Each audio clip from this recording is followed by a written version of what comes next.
Miss Dianne Swan. It's so nice to have you with us. Thanks for inviting me. Oh, we love it. Tell me what you love about your neighborhood.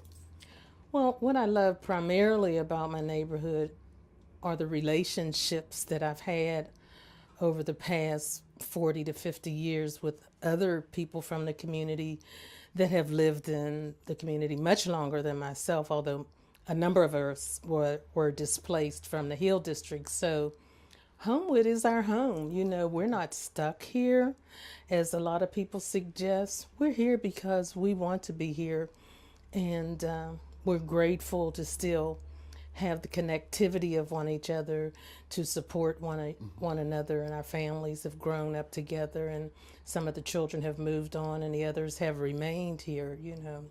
So that is my primary value that I find, the long-term relationships, and having seen other people's children grow up and they come back and now they're in their 40s, you know, and that's amazing. That's a beautiful gift, isn't it? Yeah, that's amazing to have a neighborhood that you can still call home.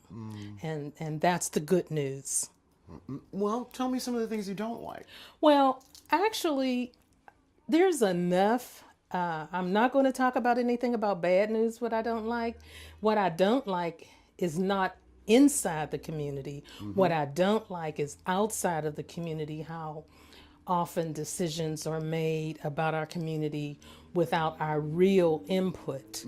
And I think that's a challenge. I always say that I expect us to be central, the residents to be central to the decision making, because that makes it solid. Someone outside of the community, no matter what their formal background is, can make decisions, but if they don't have an intimate connection to the community, it doesn't last. And we can see that all over the city. But the good news is that we intend to be persistent about being connected and governing our community. How do you think we could get a bigger voice? Well, one of the ways that we had a voice, and unfortunately that did not work, we had a newspaper called The Informer. And so a bigger voice would mean that the basic people that aren't connected to the table to make decisions, that would be one way of keeping them informed, because we all know that information is power. And that's one thing that Black folks in the city of Pittsburgh definitely do not have access to, is information, and definitely not opportunities. So I think that would be one way, if we had some type of vehicle that we could keep everybody informed and everybody could share what their challenges are. Because it's not, I resent the fact that everything that we have to talk about is bad news. So Yeah, and oftentimes our news reflects us differently than what we really have here in our neighborhood. absolutely. Where do you see Homewood in 25 years? Oh, you know, I'm very hopeful. We're at some crossroads right now because there are just forces that want to move Homewood in the way that they see valuable, pretty much like it did in the Hill District, which we see how that went. But I see basic, what I call a basic green community, and I've shared that, and that's a community that's clean and healthy and has resources, and also that the people in the community are central to just the decision-making process. And I see that because we do have some strong people in Homewood that have stayed, not because they had to, they chose to. I left, I went to New York. My late husband was in the service. We went to Europe. We came back. Then he lost his job with the U.S. Steel. And then he moved and bought a new house that I never got a chance to live in because of my work here, to Newark, Delaware. So I could have very easily gone in that area and just said, okay, but this is home. We really, those of us that are here in Homewood, we really want to be here. So I think that we will see a basic green. Our children will have a better educational opportunity once we have access to information and opportunities. They will have jobs. I had to leave because I couldn't get a job. That's why I went to New York. My late husband, went to the service. My son, he's out of town working. A number of the young people, but there are young people here working, and I'm not suggesting that there's no changes, but I mean, it's well established that blacks are not living very well in this city, and we have a lot of work to do, but it's home. We're going to be here, so we have to make sure that we have the resources to live as comfortably as other neighborhoods that are just across the street from us.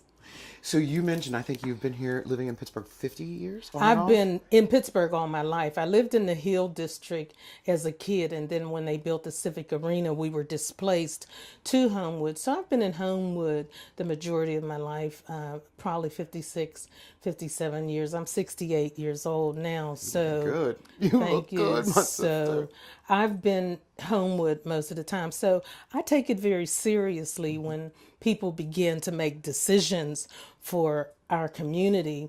And in a lot of instances where you might see on the media that we're the community, has supported the community. And that's not always true. And I know that for a fact because there have been decisions made and I certainly haven't been aware of them. And I think I'm part of the community too, so that's something that really has to change. So there has to be some policy changes outside. So of you've this seen law. Homewood go through many different phases. Oh, absolutely. Tell me about some of your local heroes. Well, a lot of the people that probably Jon will talk specifically about, the people that you always hear about. My local heroes are the youth that have worked. You always hear about young black youth being criminals and how we've worked with over 1,000 youth. So those young men got together and they have been cleaning this community. They have planted trees, ivory silk lilac trees, and they have, with support, put in a new playground, the first one we've had in 40 years.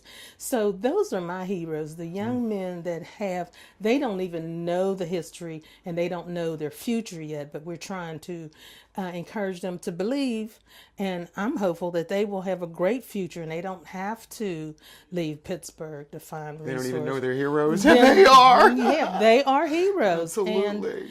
And because each group of young men that we work, we teach them landscape and horticulture and agriculture. And each group, we move a little further ahead in cleaning the Rosedale Tioga community.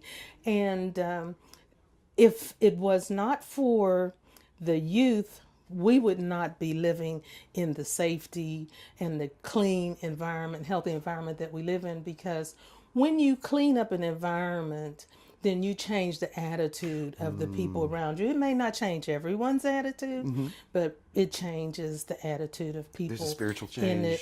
It's a divine call all along, because you're not going to work the hours that you have to work and at the depth that you have to work to get the work done. So it's definitely a divine call. But these young men, they came in when we first started. We didn't have anything but sickles. Now they have $140,000 worth of landscaping equipment. Wonderful. But What's the name of your organization? Rosedale Block Cluster, Inc. And so those are my heroes. And that's why I'm saying we have to start encouraging our young men and our young women by saying positive things about the ones that are doing positive things, because they don't get any press.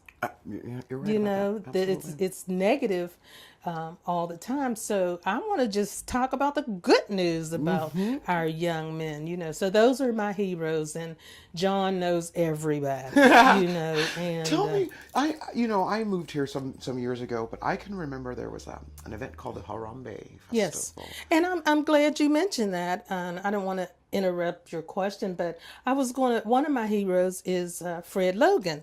Well, Fred Logan was one of the central individuals that helped put that together and develop it. And it was a magnificent event because they brought in entertainers from all over the country and out of the country and just everywhere. So it was a great event.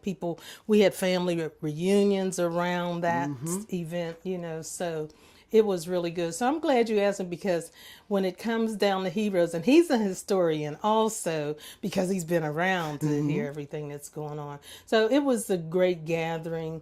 Homewood hadn't gone through the transition it wasn't in the decline by no point, but decline is permissive. There's always policies that you can implement to make sure that the decline does not occur. You see a row of houses and you know that it's going to decay if nobody does anything. Well, that's street after street after street after street. So why wouldn't we put in place some type of policy that if we're seeing that decline take place, that we start to address it? So it could have been handled better. So don't want to look backwards, looking forward. But as we move forward, again, the residents want to be central and not just articulated that it has the support of the community. Someone else outside of the community saying the community supports that. I see it all the time, and they're not from the community. So what we're trying to do is make sure that people work with the community. And that's not an easy task because that's not a culture that's been embraced. Just go ahead, get it done. So we're here. We intend to see it done in the proper manner. If there was one thing that you want to leave your stamp on Homewood, that one thing, what would that be? If there's one thing, I would want to see at scale, ongoing training and development of whatever kind for any youth that has fallen between the cracks. That we will not have an epidemic level of youth that have dropped out of school and those that are poised to drop out of school and no alternative for them to escape poverty or either death. Oh, that's beautiful. You touched me. Oh, Miss Dianne, you were wonderful. Thank you. Thank you. Thank Thank you. you. Sure.